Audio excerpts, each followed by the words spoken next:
So here is the sketch that drives the TFT display, and we're going to have a look at the parts of the sketch which drive the S meter section. So here we're using IDE 1.8.7 and the sketch is called VK3AQZ TFT meter version 9. We've defined pin A1 as the pin that receives the S meter voltage out of the AGC circuit. It's a positive going signal. It goes from around just under 4 volts for no signal to around 8 volts for maximum signal. In other words, a change of about 4 volts. The 8 volts feeds into a voltage divider with a trim pot to make sure the pin A1 never gets more than 5 volts. If you go over 5 volts, you can destroy the pin. So we drop that voltage a little bit. So in the sketch we define some variables. The voltage for the S meter, we call it S voltage, and the analog to digital converter produces a number between 0 and 1023 with a 5 volt internal reference, and that number is given the variable S count V is that becomes that number. Now because the no signal voltage feeding the meter is not 0, we have a variable called SV bias, or it's actually a constant.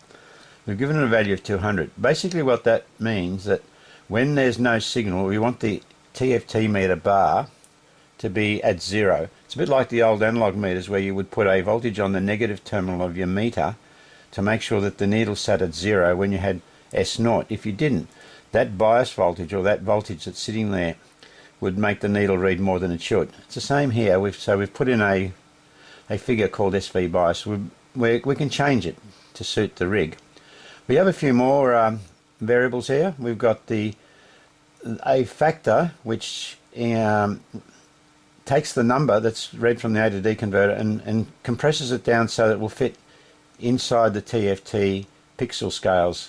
Now we have two curves to look after. The ones from above S9, which are curve B, and the ones below S9, which are curve A, and they're both different, so we're using two separate equations to manufacture the barcode for above S9 and below S9.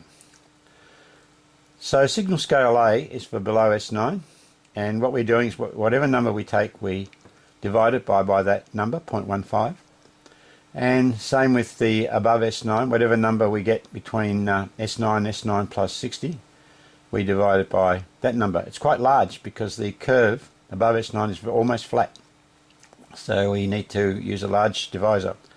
We also have two factors here, what are called curves, S curve A and S curve B. These are to change the values in such a way as to follow the curves that we plotted. S curve A is looks like a parabolic waveform, and these particular numbers are used as exponents in a power relationship. The signals below S9 go up quite quickly. The signals above S9 don't go up very much at all. So the exponent and the shape of the line, therefore the shape has to be quite different. With an exponent of 10, you get very big changes in numbers. For example, if you take 2 and square it, you get 4. If you take 10 and square it, you get 100. So the divisor for fitting those very large numbers that you'll get needs to be quite large.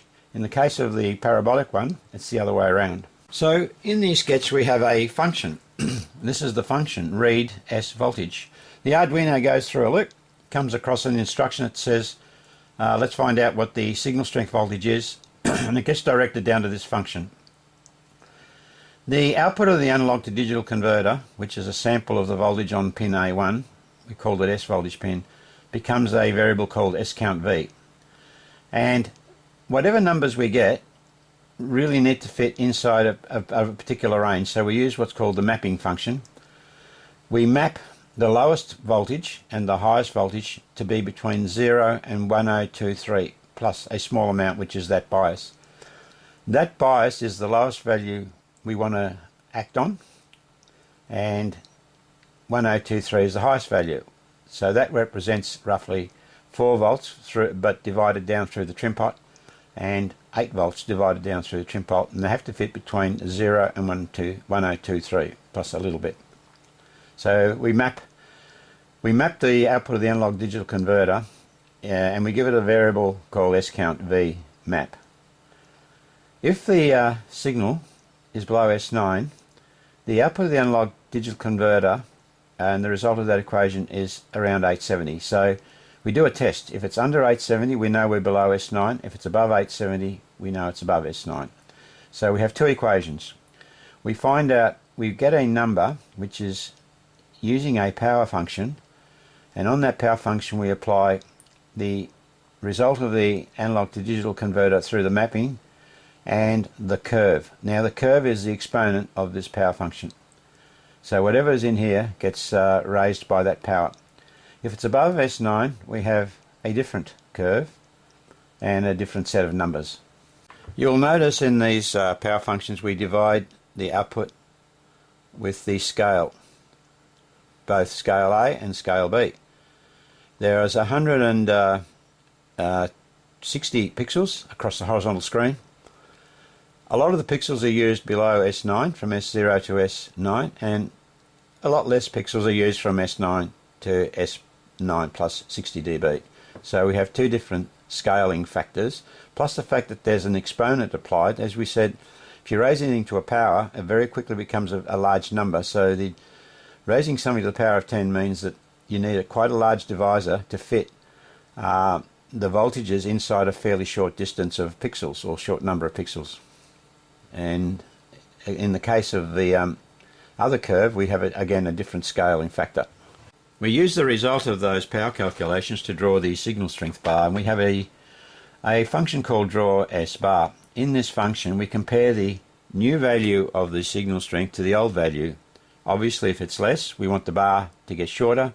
If it's more, we want it to get longer. The bar is actually a rectangle, so we use the TFT expression, fill rectangle. When it gets shorter, obviously we take some pixels off the end, and when it gets longer we add pixels at the instead, so the bar goes up and down in size. If nothing happens, we just let the new value be the old value.